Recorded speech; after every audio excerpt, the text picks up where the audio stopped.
أعوذ بالله من الشيطان الرجيم بسم الله الرحمن الرحيم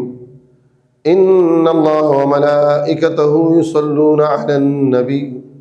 يا أيها الذين آمنوا صلوا عليه وسلموا تسليما قال النبي صلى الله عليه وسلم من صلى علي صلاة واحدة صلى الله عليه 10 صلوات وحطت عنه 10 خطيئات ورفعت له به 10 درجات أو كما قال النبي صلى الله عليه وسلم. آیت کریمہ د سورہ احزاب مستسڑان دے تلاوت کو اللہ تبارک و تعالی دے آیت کریمہ کی د درود شریف اہمیت بیان کر لے اور د درود شریف حکم ور کر لے. فرمائی اللہ تبارک و تعالی ان اللہ و ملائکتہ یصلون علی النبی بے شک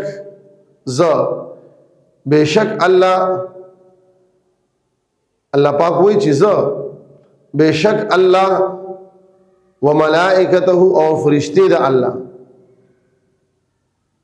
یصلون علی النبی درود وی پہ نبی علیہ السلام بندے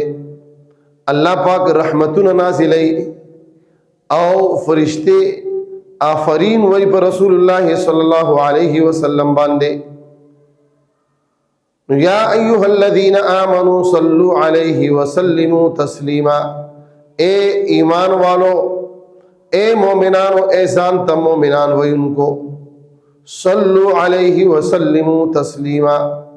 تاسو ہم پر رسول اللہ صلی اللہ علیہ وسلم باندې درود وای او سلام. د دې آیت کریمه په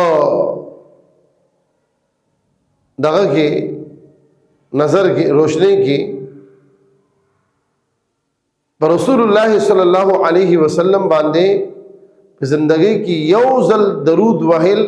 ویل دا خو فرض دی، واجب دی، لازم دی.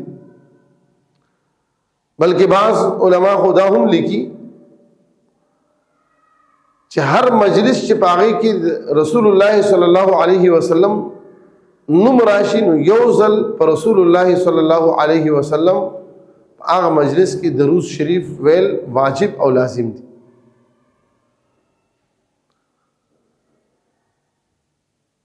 درود شریف دمرا فضیلت والا عمل لے کہ اللہ پاک اہل ایمان تا مسلمانان ہوتا مومنان ہوتا تدی ترغیب ورکی نو دا ترغیب نمخ کی فرمائی کہ زم صلاة ویم ان اللہ و ملائکتو اللہ پاک او فرشتے صلاة وی جدا خبر دا کہ اللہ دا صلاة مانا جدا دا دا فرشتو دا صلاة او دا درود مانا جدا دا، لیکن پر لفظ صلاة کے اشتراک تے دا صلاة دا اللہ دا طرف نوم دے دا صلاة دا فرشتو دا طرف نوم دے. اللہ پاک فرمائی چی مومنانو تاسم دا صلاة پیش کے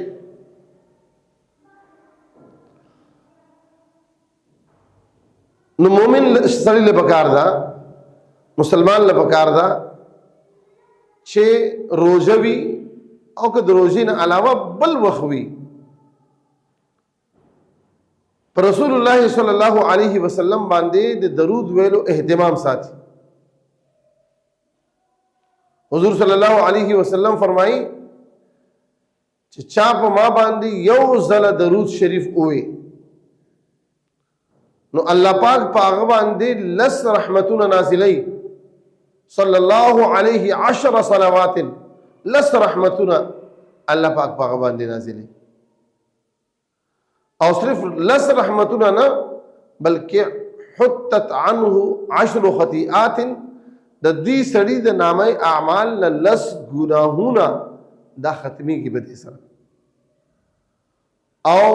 د د په نامه اعمال کې لس نیکیانی نکلے کیږي او د د په لس درجه اوچتیږي. نو د روزي په میاشت کې د هر عمل اجر او ثواب چونکه د غیر رمضان د اجر او ثواب نه ډیر زیاتیږي، دی وجه نه د رمضان المبارک په میاشت کې موږ له